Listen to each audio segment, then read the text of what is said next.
Hello friends, welcome to another episode of Take Two for Soundstage Solo. I'm Mike from the Michael Andrew YouTube channel, and today I'll be taking a pair of headphones that a Soundstage reviewer has already reviewed and provide my second opinion on how they performed when I took them for a spin. Now, if you want to check out the original, more in-depth review by Geoffrey Morrison, which he did on September 1st of this year, 2023, head on down to the description below where you'll find a link to soundstagesolo.com. Let's dive right into the Beats Studio Pros. Beats have been around for over 15 years and gone through a lot of changes. I remember them as a brand that always exhibited a sense of prestige. However, aside from its deep bass in its initial first few years until Apple swooped in 2014, which is when the style of the sound did change quite a bit. Today, I have the opportunity of dissecting the Studio Pros, which come in at a hefty price of $349. For $349, these will have to absolutely blow my mind to get a stamp of approval. Let's be honest here, times are tough across the board and not many of us have audiophile money just be throwing around. My first impressions are very Apple-esque. The small little zippered pouch is cool. I know these things fold, so it's smart of the company to save on space.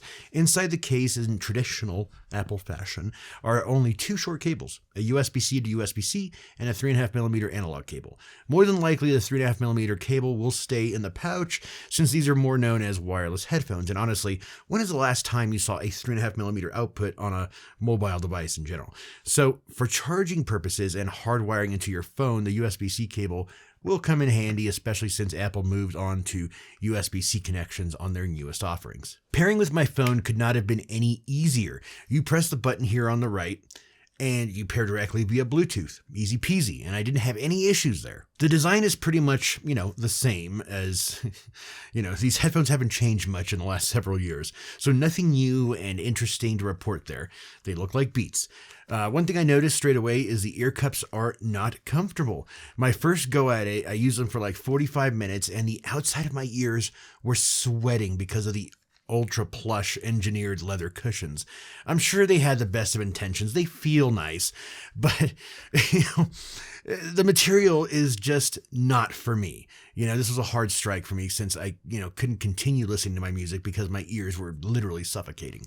Perhaps something a bit more breathable next time, right, Apple? I literally have these cheap, cups off of Amazon on my Hi-Fi Mans, and I use them for hours while I'm working and listening to music on my PC.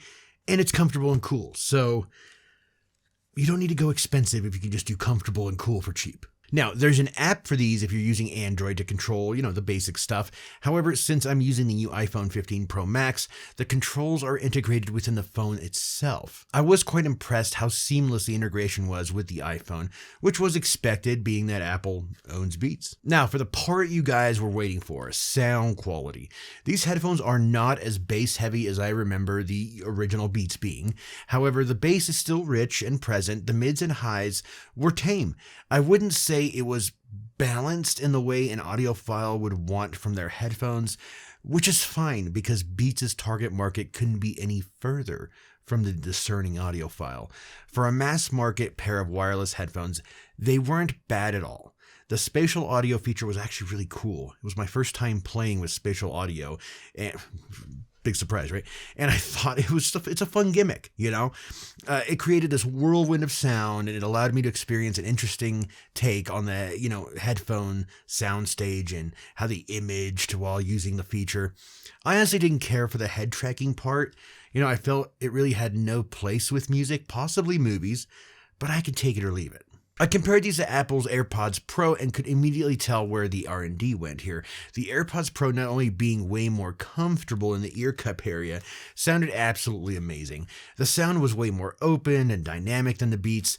At only around $100 more, it was clear which one is the better buy. However, I still feel there is some value with the Beats since they are feature rich. I'd put them at a comfortable, $249 to actually have competitive advantage over headphones from like Sony and others that are in the sub $300 market.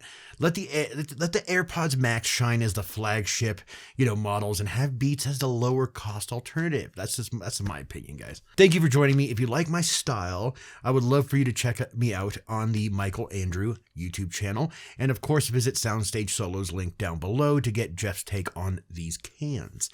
I'll see you all soon.